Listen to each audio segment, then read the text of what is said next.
Okay.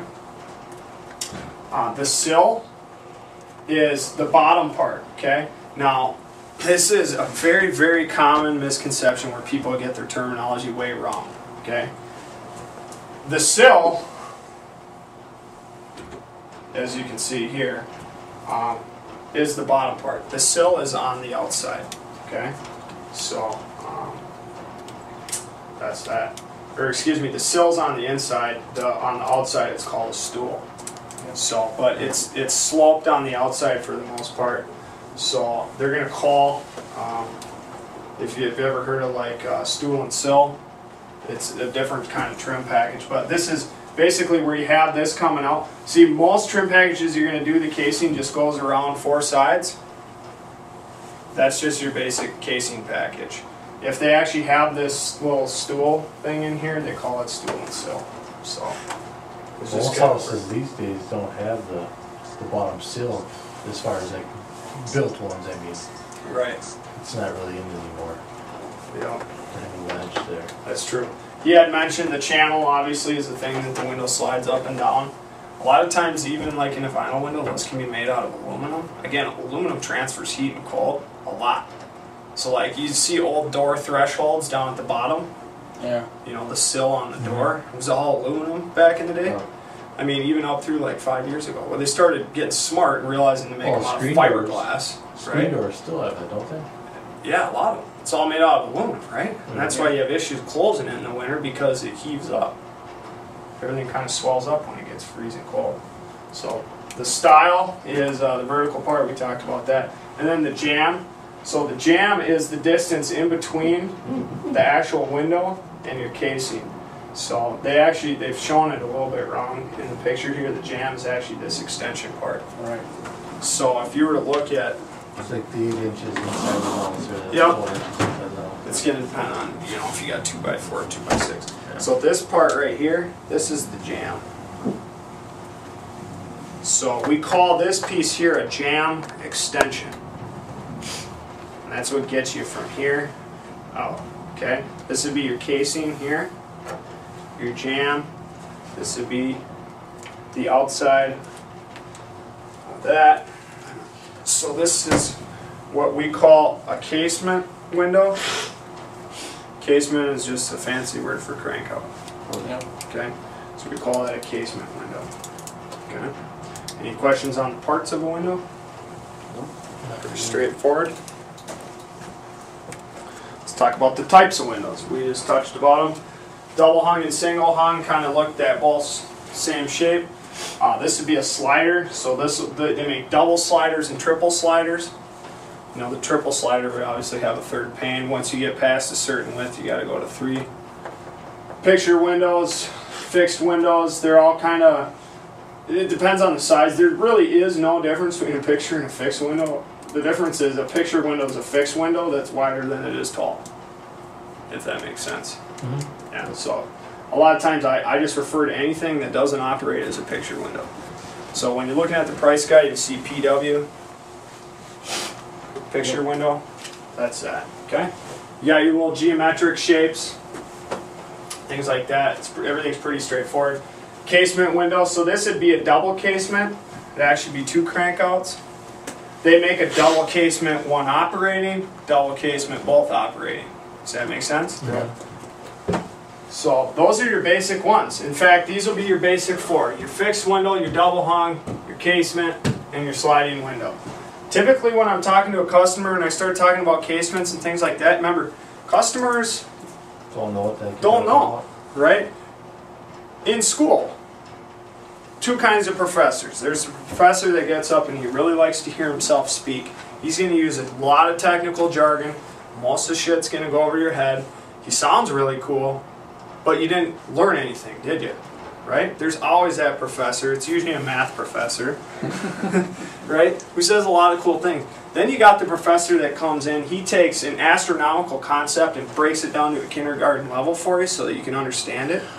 And you actually learn a lot, right? Yeah. You want to be the second kind of professor when you go on and educate your homeowner. So I don't even use the word casement. I go on and I'll be like, yeah, the ones that slide up and down or the ones that slide left and right are the kind that crank out. That's, oh, okay, that makes sense, right? don't start talking about jam extensions and things like that. Okay?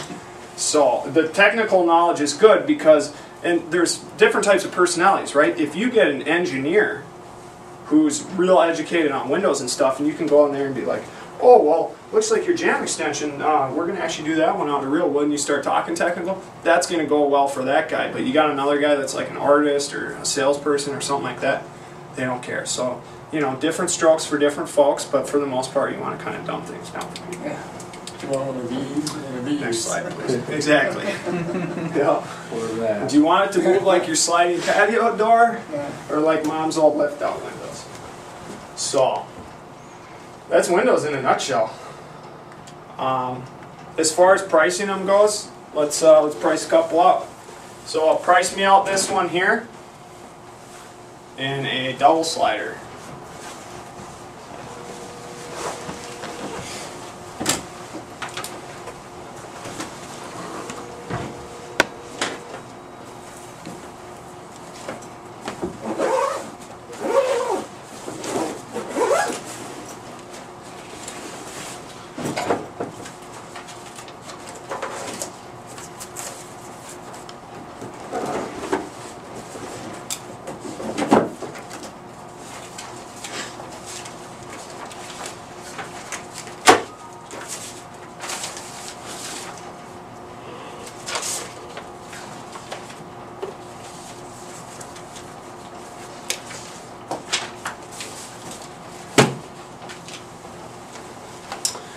In the 701 series, sorry.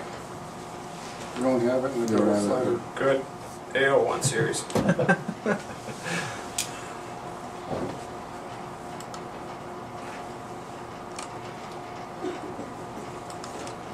So we just take 78 times 7, 35, right? Yeah. 573. 573. Now compare that, go pull out the page for the old window pricing. Should be in there too. The old window pricing. Signal. Yeah, it's the next page there. Yeah. Do 78 inches double slider. 635 on the old price guide, right? Yep. So the old one's pretty straightforward actually. If you're doing double hung or double slider, there's the prices from 610 to 960 depending on the United inches. So you can use either one. Now you gotta get all the calculators. Yeah, they're usually pretty close. You know, in general, guys, you know, the reality is this window here, if you do a Simonton window, a window about this size is going to run us about 225 bucks. It's going to cost about 40 bucks to put in. It's going to be about 265 bucks. You're going to have about 5 bucks a window in materials. Okay, so let's figure on the high end our cost is 300 bucks. Let's do a little exercise on bidding quick, okay?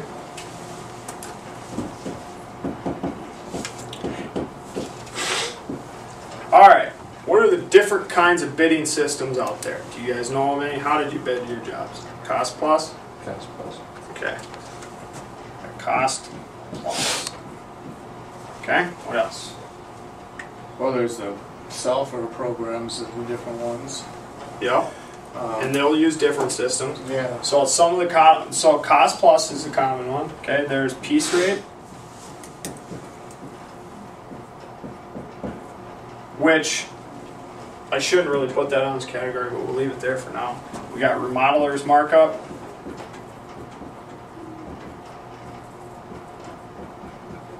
And then we got standard fee. Guesstimate. And then we got guesstimate. That was one. Uh, Yeah, that should be maybe, I'll take a guess. about 50 bucks. 30,000, yeah. Guess. 50 bucks. This one here was common with our sales guys last year. Is that the one bathroom one? Yeah. Alright, so my entire price guide is based on a piece rate pricing. Piece rate means per item, per unit, per square foot, per linear foot, everything's piece rate.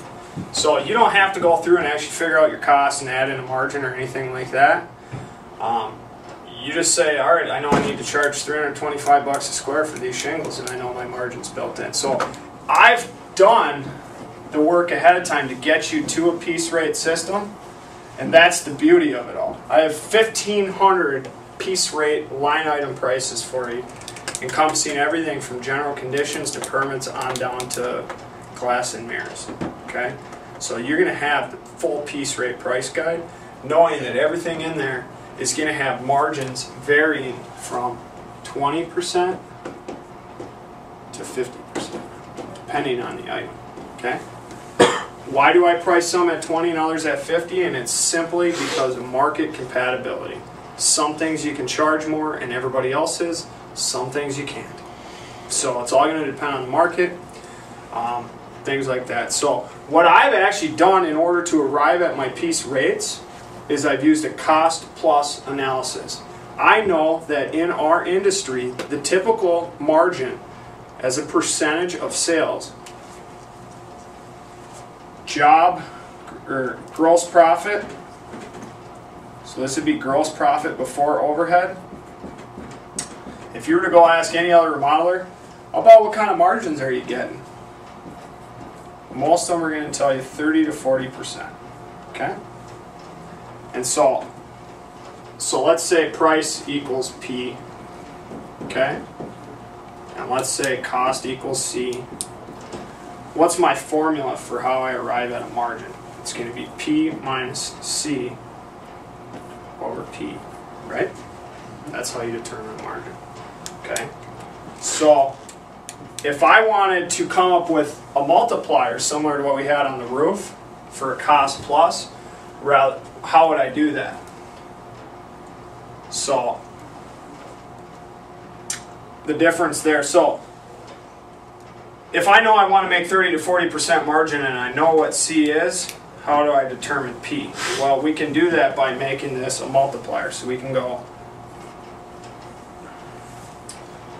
well, the simple way to do it is going to be P over P minus C over P, which equals 1 minus C over P.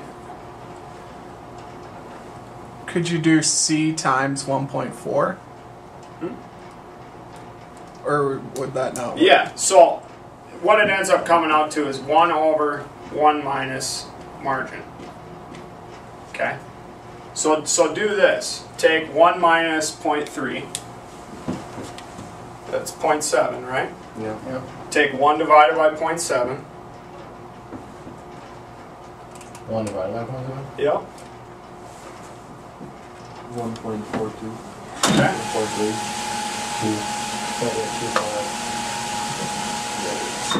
Alright, so if we let M equal our margin, equals,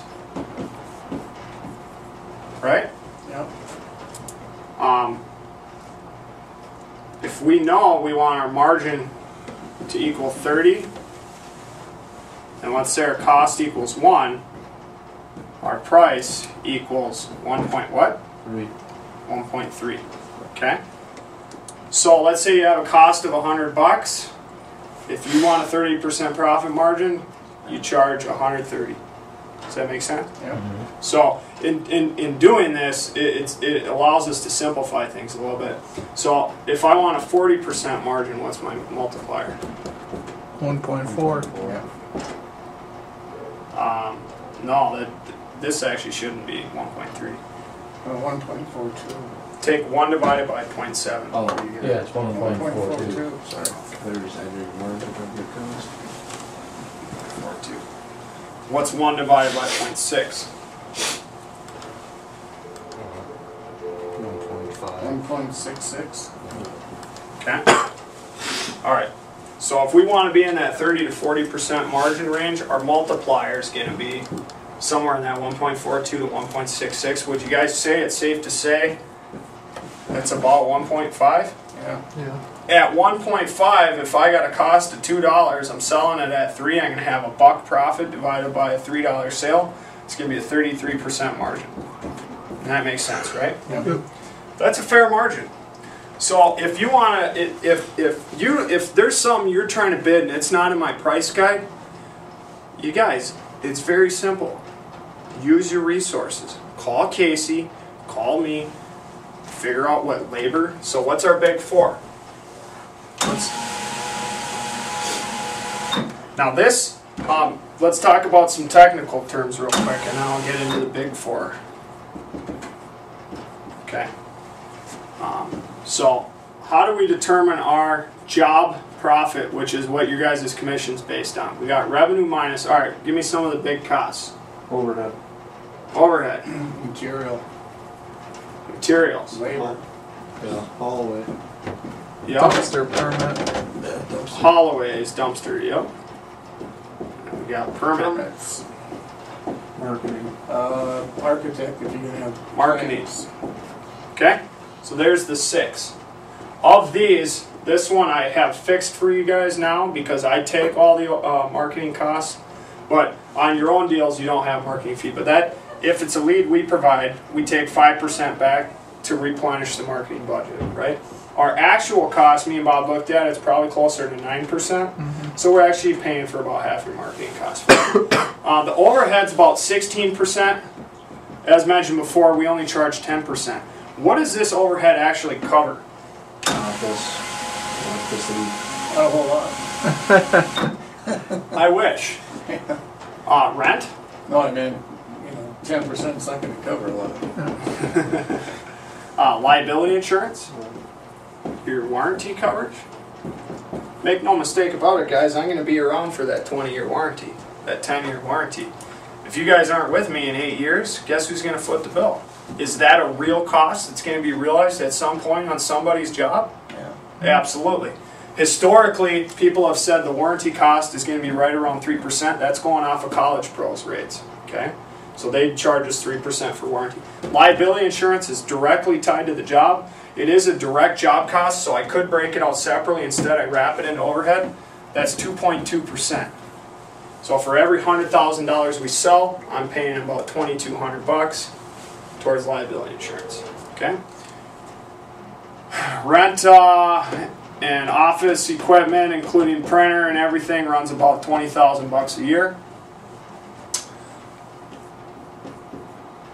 This is also going to cover your basic startup package, which is going to cover for you guys business cards, your t-shirts, your client manual, all your sales training materials, things like that. It's just your basic stuff. So if you start adding all this stuff up, what are some of the other overhead expenses you think I have? Is accounting a real expense we have? Very much. What are some other costs that we have? Office supplies. Yep, office. We put that on Good. top. Salaries, right? Exactly. Taxes. Uncollectible loans to sales reps. I thought you didn't do those anymore. Yeah. There's a reason.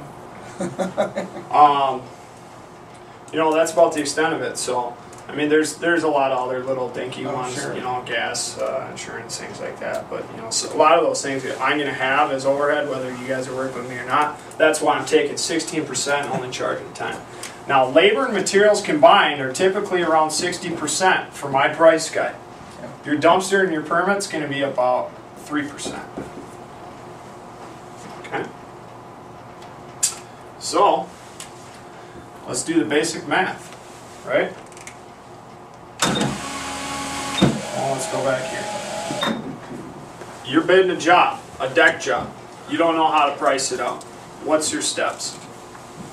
Call you or Well, get your material costs, get your labor costs. Yep. So you go out and meet with the customer, you go through the 10-step sales process, but instead of closing the deal, you schedule a follow-up to come out and meet with them, right? Yep. In there, you draw out the job, remember, draw it, then measure it. Always draw the whole thing out and then pull out your tape measure. Very common error is guys get real excited. As soon as they get out the door, they start measuring things. Next thing you know, they got a bunch of scratches. So you're going to be much more organized if you draw out your whole roof and then start taking your measurements, because you'll know where you need to measure. Once you draw it out, you're going to be like, oh, I don't even need that measurement because I'm doing it on the other side of the house, right? Yeah. Like if you got a house that's a box with a little kick out here, it's pretty easy. You take one measurement here, one here, one here, one here, you're done, right? Mm-hmm. It doesn't matter how the roof is. So that's that. So what you do is, well, how do you determine your materials? You go to your supplier, right? Yeah. So you're going to fax your quote over. So here's an example of one I'm working on right now for a steel roof.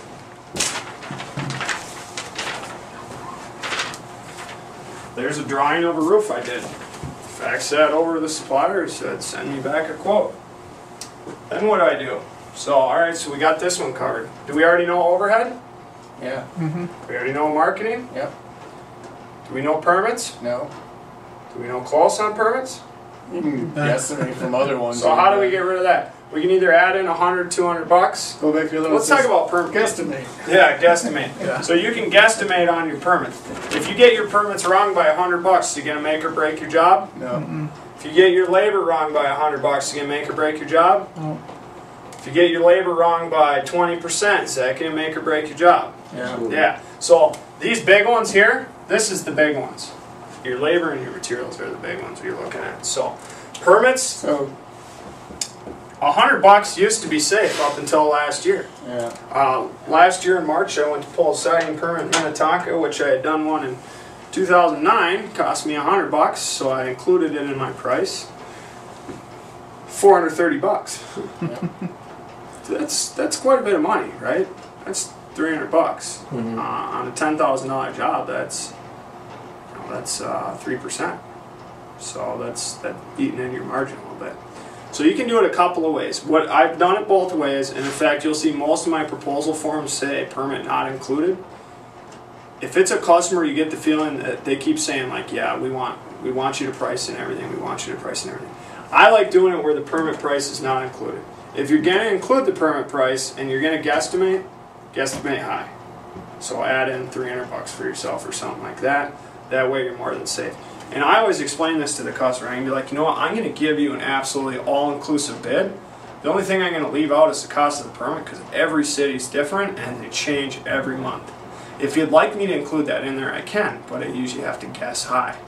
Would you rather have me include it or not? And usually they'll be like, no, don't include it, right? But that's a good conversation you can go through with them. Because, I mean, that's ultimately how it is. The more, like, if you know for a fact on a 412 pitch, one layer tear off, basic gable house that your cost, labor, materials, dumpster, and permits all going to come to about $240 a square, you're going to feel pretty confident going in there at $325, $300, right?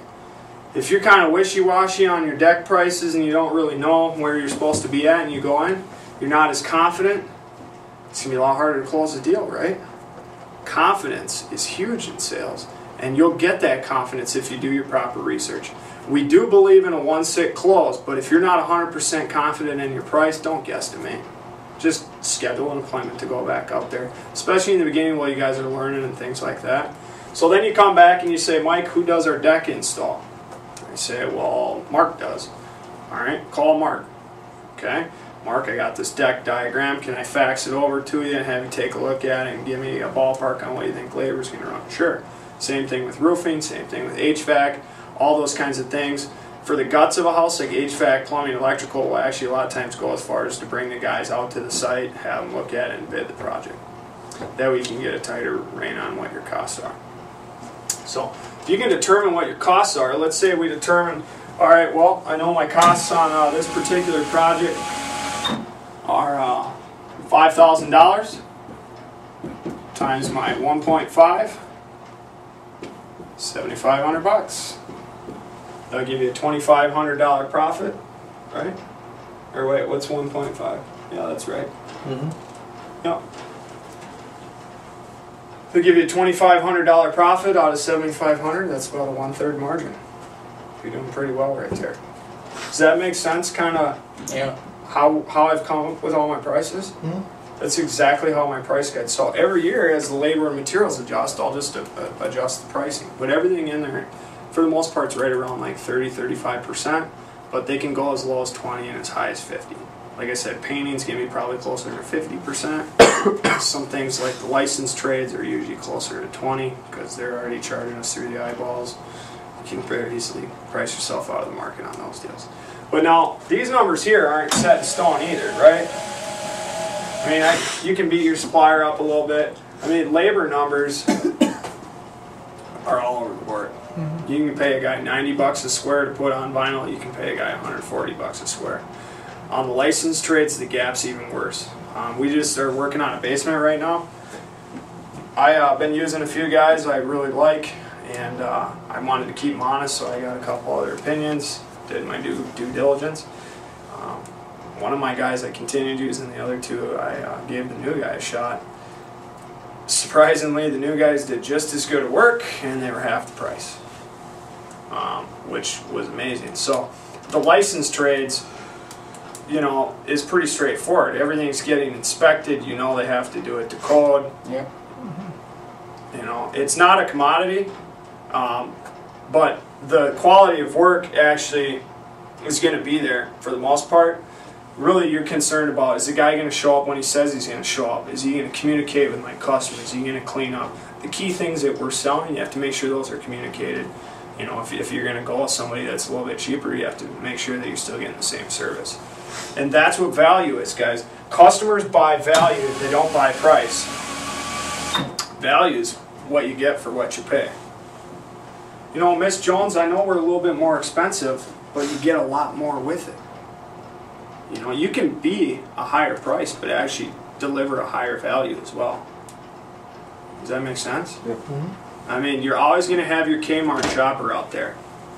But don't some people like shopping at Macy's? Right? Those are the ones I want. Yeah. The Macy's shoppers. So, is the Macy's shopper is concerned about price? What do they want? They want to know that their garment's not going to fall apart the first time they go to wash it. They want quality. Right? So just think about that when you're out and about. You know, we're not the Kmart in the industry. So that's that. We're also not the Tom James, we come to your house custom suit company. You know, we're going to be somewhere in between. We're not even markets. You know, yeah. So, yep. So that's Windows. In terms of the installation, if you get shocked again, Of course. that thing shocks me all the time. Installation for Windows siding and roofing is pretty basic. You tear it all off down to the decking, so you get down to the frame of the house. So actually, go back a slide. It's the left button there. Yeah, I did. Yeah, tear it off down to the framing. It gets some kind of moisture barrier. You install your final product, and then you put on the trim. So codes, go to the next slide. Codes you need to know. Codes you need to know. I always tell customers, here's what's required by code, here's what's recommended. They're not always the same. Okay? Code is kind of the bare minimum you should be doing. The recommended is the manufacturer recommended. Now, a little side note on that. Manufacturers are just as much in the business to make profit as we are, right? So are they going to recommend that you use ice and water around every absolute inch of their house because that's 4 times the price of felt? Sure they are, right? They're going to recommend it. So you got to kind of weed through the bullshit and figure out what's really actually a good idea to do in terms of price and what's not. What would I do in my own house? You can always ask yourself that. Would I do that on my own house? Would I pay for that on my own house? If you think so, then recommend it, and you can truly believe in that. I never want you guys to go out and sell something you don't truly believe in, right? If you don't believe in your product, people see through it right away. So, recommended versus required. So, IRC stands for International Residential Code, and that is actually the code book, the elusive code book that everybody talks about. So, if you guys can't fall asleep at night, you come on into the office here, and you start reading this guy. This is UBC. That's the 2000 version. Right now we're on the 2006. That's the code book. So you can go on there and try and dilly-dally through that thing. There's only a few actual codes that you really even need to know, and I'm going to go through those with you guys. It's always good to throw out a code if you can. It makes you look a little more competent, right? Trust and education. I'm always going to come back to that.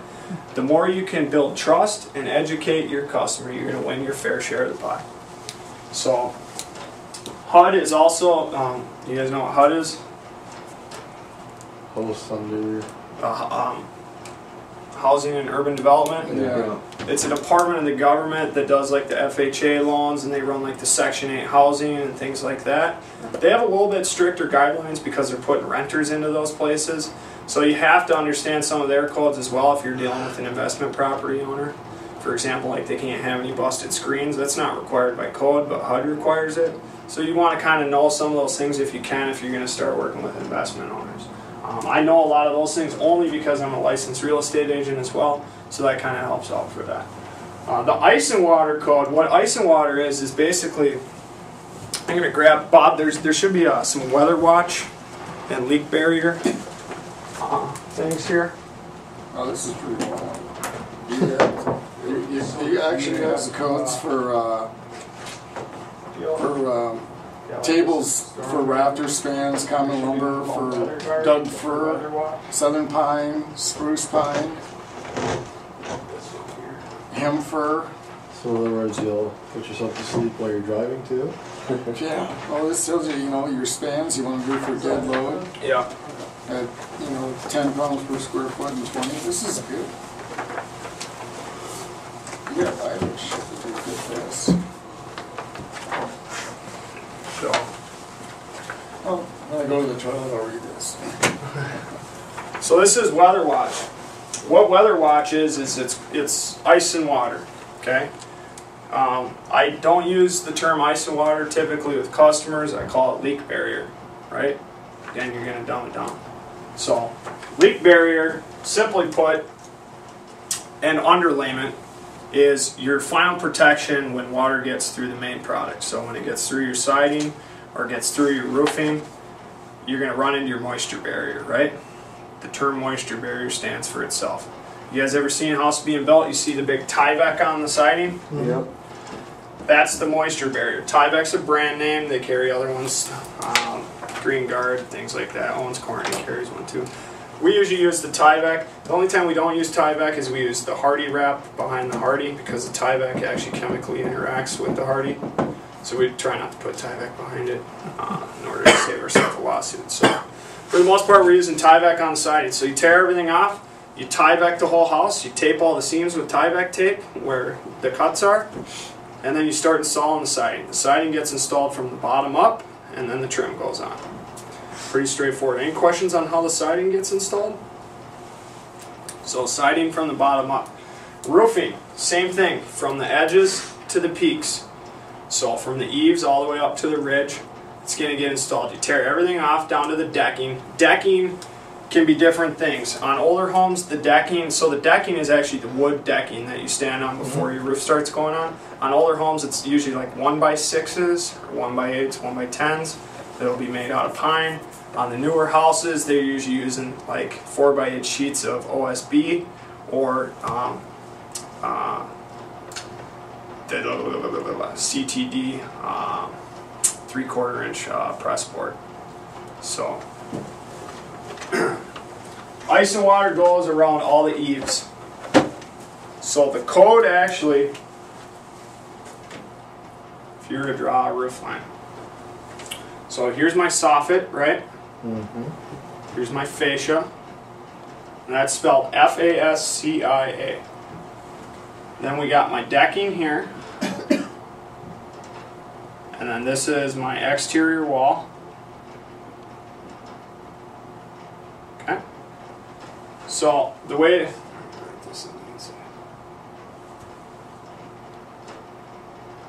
the term I was fumbling on there, CDX plywood. I know.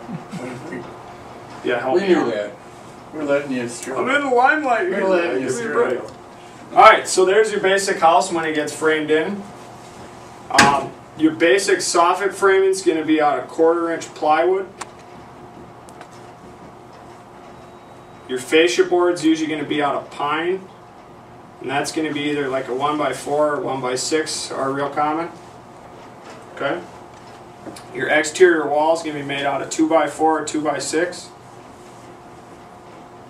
Then your decking is usually going to be a 3/4 inch thick board, whether that's a 1x and things like that. And you guys all know kind of the rule of thumb, a 1x truly measures 3/4 inch, right? Okay. So you can have an old 1x decking, and if you're patching in, you can use a 3/4 inch CDX plywood or 3/4 inch OSB. Okay. And OSB stands for oriented strand board. And it's basically like they milk up a bunch of strands, they put it in a kiln with a bunch of glue, and it all comes glued together. Typically OSB is what we're using now for subfloor under hardwood. Really? Yeah. 'Cause I know when you put mine, I put 3/4 sturdy board because with hardwood flooring you don't want to be blowing into OSB because it doesn't hold as well. If you're doing hardwood floor. Yeah, you can. Yep, I've done it with. It's real common for carpet though too. Oh yeah, carpet. Yep. All the time, but You got to get the tongue and groove kind for hardwood, so it sticks together a little better. So we got your exterior wall here. The code for ice and water is 24 inches in from the warm wall. So you take the warm side of the wall, okay? You come in 24 inches and you go up vertically to your plane, okay? Real quick, Most likely it'd be 2 or 3 strips of ice and water. Yep. But here's how you determine. So there's a couple of things that go on. Now notice this 24 inches is in the horizontal plane, parallel to the ground. Our decking is not, right? So here's a common mistake that's made. People go, well, this is 2 feet. yeah. I got a 12-inch soffit. That's about 3 feet. I can do 1 row, right? And in fact, most inspectors are even going to let that fly. You know, if you got a 6 to 12-inch soffit, most inspectors are going to let you fly. By the way, rolls are always 3 feet wide. Okay? Usually 3 by 50 or 3 by 100, depending. Okay? Well, that's just not true. In fact, really the only way that you would truly ever be able to do 1 row of ice and water is, let's do the math on it. Assuming like a 412 pitch. We'd have to have 24 times 1.5. That's going to get us a little over 2 feet, right? Like 2.1 feet. So we're 2.1 feet to here. So I'd have to have an overhang of about, what's 0.9 is what we got left over, divided by our factor for the slope. What's 9 divided by 1.0, or 0.9 divided by 1.05?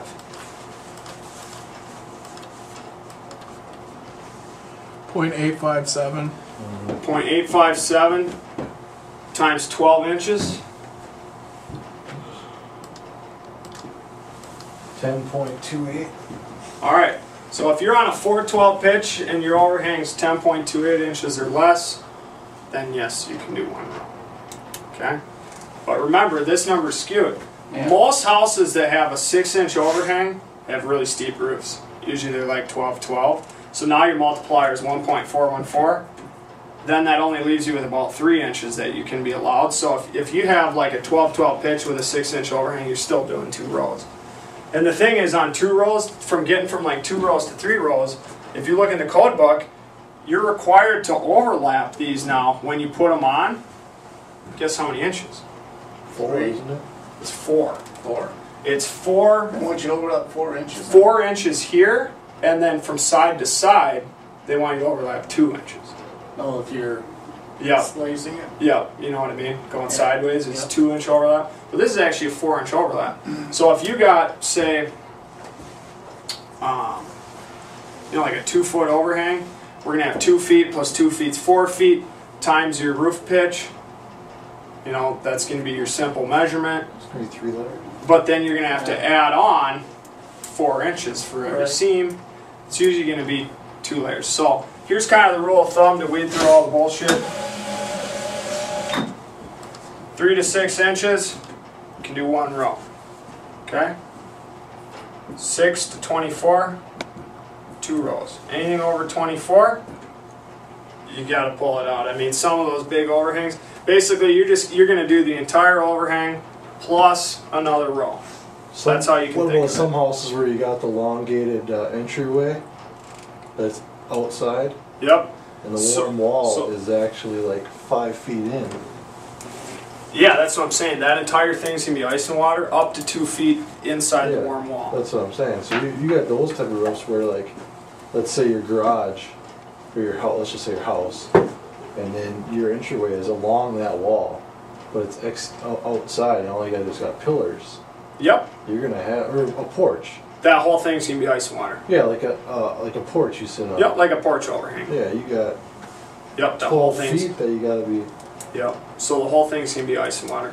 Basically, what ice and water is taking like a 15-pound felt, putting 3 layers of it together, and then modifying it so that it's all one piece, and then adding in some liquid asphalt. So they actually refer to it as like modified bitumen rubber. Yeah.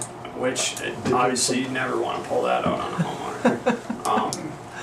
Dip it in some tar. But you know, that's the basic thing. So I encourage you to read about the leak barrier. The weather watch is the GAF one that I like to do. Remember, for the GAF warranty, you have to put 3 GAF accessories on. This is the one that I always sell. If you flip to the back side of that brochure, it's going to show you a sample house there. All the common areas. So you can see they got the 2 rows down at the eaves, the little dormer kick out there. Anytime you got a dormer, the whole dormer's gone. Okay. Anytime you got a valley, we're going to run 1 row up the valley. Each side? Nope, the code is 18 inches off center. Underneath the steel valley. Underneath the, steel valley. Correct. And most of the valleys now we're doing Aluminum. Yep. But the code's 18 inches off center, so if you got 18 times 2, that's 3 feet. You can run your roll up the center, you're good to go. Just make sure you get it on center. Another real common place that people don't use the stuff when they're building a house, and they really should be, is at that roof wall intersection. If you look at that garage there, see where that roof meets up with the wall? Oh yeah.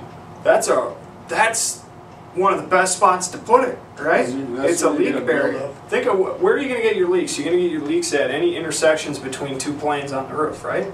Isn't that probably one of the ones where you're going to get a lot of water? Are you talking, chimney. are you talking the small one or the big one? Or The big one where the vertical wall and the roof come together. It's usually where like a garage runs into the house. It looks like a valley, but it's not. Yeah, Right it's true. here? It's actually Right. a 90-degree Yeah, no, valley. but I'm talking, because you got a small one right here too. That's actually a valley. Yeah. Right here?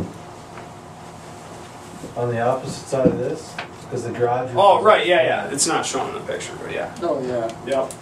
And then any of your pop-outs, so where like vents go in and things like that, you're going to want ice and water there too. Now, my recommendations for additional places and where GAF for our certified contractor zones really going to want us to put them is going up the rake ends. I got a question. Don't you get water? Yeah, hang on a second. Don't you get water coming in the rake ends from wind-driven rain? Yeah. Right? But people don't put ice and water on the rake ends. No, not at all. And I think, I mean, if I had a house with gables, then I would definitely be running it up those rake ends. So in the photo, what I'm talking about here, guys, is I would run a row up there. Yep. Underneath your roll. Because No, then when all- you get wind, wind's going to pick the shingles up a little bit. Yeah. If it gets in there, at least, remember, this is your final protection Even- before you wood. And there's not Even gonna if be an you- extra cost. Even if you run cut-off shingles or up that? You done that before? Yeah, Where you yeah, got that- oh yeah. The tar Yeah, even strip? if you run like a starter strip up there. Yeah. Yep. So you'd still put it on, underneath that? Which, but- Well, it's a lot easier. sometimes we Well, do yeah, that. but- Sometimes we'll run the starter up there because it's easier to cut your shingle straight. But it depends. You can do it with an architectural shingle just fine.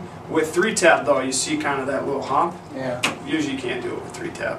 I don't let my guys do it with 3-tab. With Timberlines or luxury, no problem. Go ahead. So then we charge extra for running up the rake. Yep. So I would just kind of explain that to a customer again. Sell value. Yeah. Okay? Attention to detail. Most other contractors aren't going to talk about the ventilation system or running ice and water up the rake ends or anything like that. You can just be like, this isn't required by code, but honestly, I'd do it on my house. You start talking about, doesn't it make sense if you get wind-driven rain in there that you would want the best leak barrier you have available in that spot? Mm-hmm. For an extra $150, Miss Jones, I can run it up your 2 rake ends. Is that something you'd want me to do? Yeah. Okay, great. So you're taking notes like that. That's also going to help you price condition people. If you start giving them a couple recommendations like that and they're constantly saying no, this person's really price conscious. If they're more concerned about getting a long-term job, they're going to be like, yeah, that $150. Think about it, guys. I would do it. I would definitely do it on my own house. So. I had a question about going back to windows. Would you ice and water the windows too? We use what's called flex wrap. Yeah. Yep. That's so what I mean. it's pretty much the same stuff. Absolutely. You wrap all the openings. You run and flex the wrap top around of it. all the openings. Yep. So you run your bottom piece first, then your sides, and then your top. Yeah, but then when you put the window in, you put it across the top of the window? What you would run your tie back over that and then tape that seam. Oh, okay. Yep. So not, I just don't Yep. Well, and then you're gonna have your drip cap too. Yeah. Yep. So your drip But, I caps. mean, we've built or remodeled houses and built houses where we put the window in and we just put the tape over top of that and then put the tie back on it. Well, tie back usually goes on first, wraps inside the window case, the rough opening, window goes on, and then your taping goes on. Yeah. Then your flex wrap goes on. Yep. So On typically. the outside of the window? Yeah. Yeah. So typically you're gonna run your tie back in. You're gonna run that in the rough opening of the window. Oh, that's where. and staple it. Yeah. Then your window's going to slide in with your flanges. Yep. Okay? And what you're going to do at the Well, top, we though, must know it back what then. you're going to do at the top, though, so on the sides and the bottom, your tie back's behind your window flanges. Mm-hmm. On the top, you notch out, kind of at a 45-degree angle. You slip your drip cap up under it, Mm-hmm. and then you're going to tape that. And then what you're going to do is you're going to run your rubber strip at the bottom. And then Then you're going to run your sides, and then you're going to run your top. Yeah. And that'll be a perfectly airtight seal. You're never going to have problems And with then that. the water comes in, it comes on, runs, and Yep. runs out. Yep. So. Gotcha. That's cool. We actually have a video of that, Randy doing a window install last year where he did that exact process at the home show in front of a crowd, so that'd be a good one to watch too. Alright, you can see in the picture here, that's the deck armor. That's their synthetic felt, 6 times stronger than felt. So the entire roof area needs a moisture barrier except for the leak, the leak barrier areas. Those are the strongest protection. For the rest of the roof, unless you're going to ice and water the whole roof, which can get really expensive, you're probably looking at using one of the 3 common leak You don't barriers. know who I know. The common leak barriers are 15-pound felt, 30-pound felt, which is twice as thick, and then synthetic felt, which in this case we use the GAF deck armor is the brand name there. Okay. So 15-pound felt 9 times out of 10 is what your customer is going to go with. What I strongly encourage you to do is cut off a little piece of that felt, get a little water on it, cut off a little piece. They have these little deck armor samples over at United. Go in there and go through the whole spiel of them. When they're like, well, everybody else bid in 15-pound felt, you whip out your samples, and you're like, well, here's the 15-pound felt. Take a feel.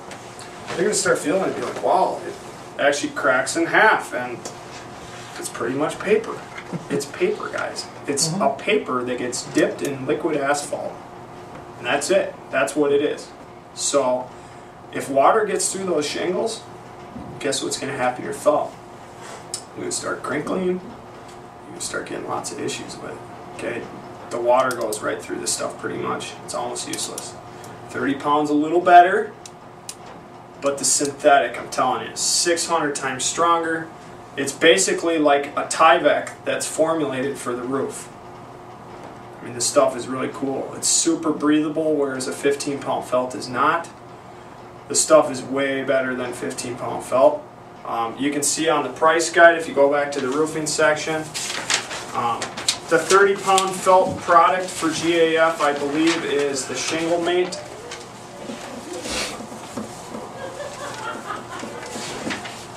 If you look at your extended warranty,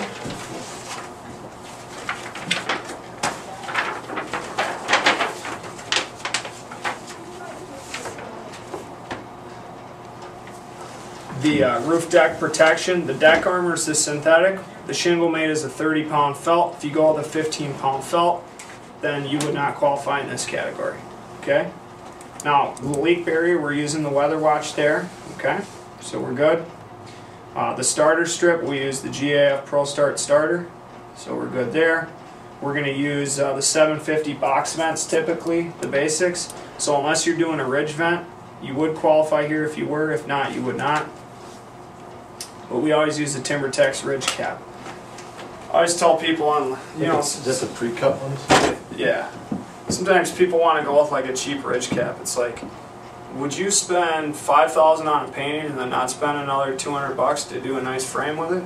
Well, that's just like what we used to just. It's cut what the shingle. frames out. Well, for 3-tab, yeah. Yeah. So for a 3-tab roof, what you actually do is you cut the tabs. So you cut the shingles into sets of 3, Yeah. and then you run them out. So that's how a 3-tab. That's the extent of a 3-tab ridge cap, and that's why 3-tab roofs have problems, right? Because you have 1 layer protection. Now you pull out a TimberTex thing, it's 3 layers thick. So you get actually 3 times the protection, and it's only $2 more per linear foot. So it's 100 times better. If you're doing a 3-tab roof, though, you sell the 3-tab ridge. If you're doing a Timberline roof, you do the TimberTex ridge cap. Does that make sense? Yeah. So that's kind of optional for you. I always offer to the customer, if you don't actually show them band samples and you try just giving them a brochure, 100 times out of 100 they're going to go with the 15-pound felt. So if you want to do a little bit of upsell in there, you can. You can see on the roofing price guide, if you get into that, it'll have the changes. Going the wrong way. See the adjustments down there?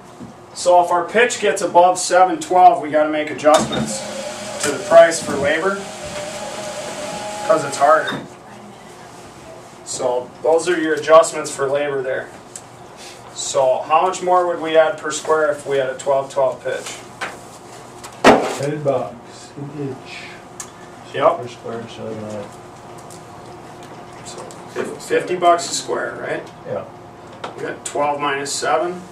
So you start at 7. So if it was 812, you'd be $10 more a square. So we're about $10 a square per inch over 7 inches. Chimney flashing for a small little chimney, which would be like a 2 foot by 2 foot or smaller, it's going to run about $250. Okay. For a big chimney, those run about $400.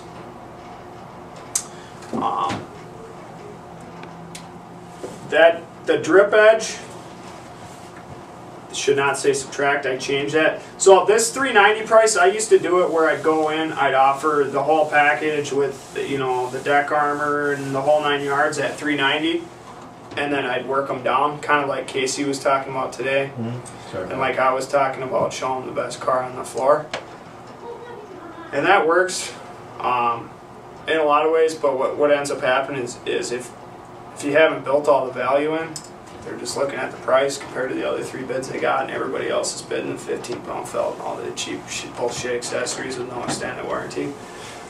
Price yourself out of the market real quick. So I'm going to go back to doing it at 3 1/4. So you can still offer the luxury shingle, but I'm going to offer for each shingle package the basic package within that category. Does that make sense? Yep. So you still want to start them off with kind of the Timberline 30, and if they don't want to do that, move them down to a 3-tab, and then kind of leave them with one of the luxury shingle brochures, or even ask them, But the reality is, most people can't afford the luxury shingles.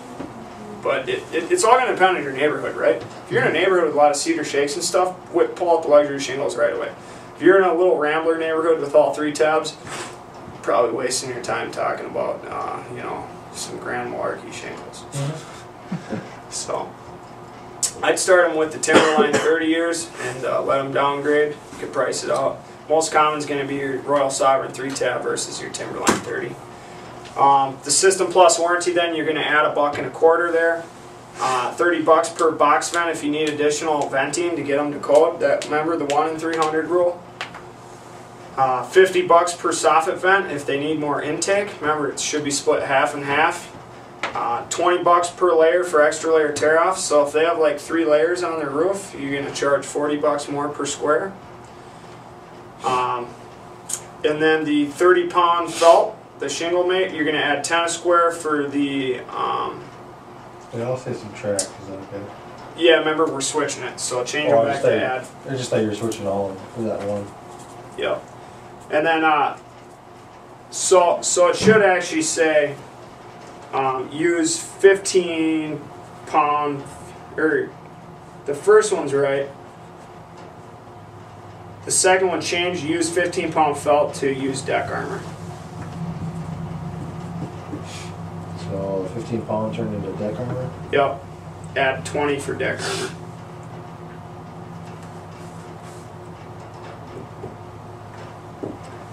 And then remember we talked about adding the ice and water at the rakes and across the ridge? That's $3 per foot there. There's a napkin in there. That's about it. Kleenex? Oh, you know. Yeah, I'm doing 2 actually. All right, let's take a 5-minute break.